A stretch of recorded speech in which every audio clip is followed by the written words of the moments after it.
Oregon, which was my home state. Laura, the protagonist, is 15 going on 16. They live in a small rural town that is mostly lumberjacking, and her father worked for the mill.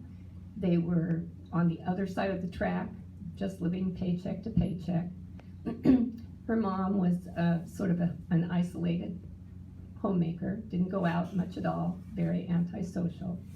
And Laura wanted to become an artist. She was very gifted artistically, and so was her mother. But there was one big problem. Her mother was disintegrating rapidly in front of her eyes into mental illness, and Laura was totally freaked out, thinking if she becomes the artist that she really wants to be, she'll flip out too.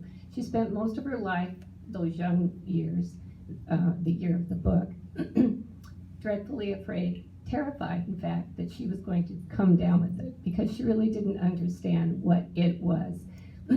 Her father was a taciturn Norwegian, and there wasn't much talk. Deborah at dinner, but my sister, who is in the book actually, when she read it, she said, "Was there something wrong with your computer? Why is everything skewed to the left like that?" And my sister's not a dumb person. She just hadn't read one of these before.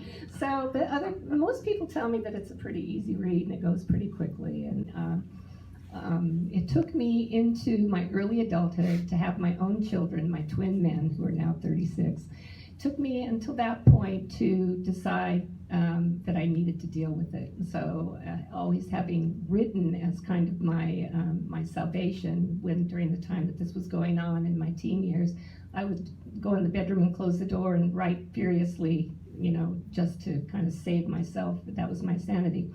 So it was natural for me to turn to verse. And so that's what I started doing. And I think just being a young mother made me suddenly start thinking about my own mother and the experience that I had with her. So I was just spewing out these poems right and left like crazy, and discovered that they were publishable and started getting them published in some adult literary magazines, because these were adult poems, certainly not young adult poems at that point.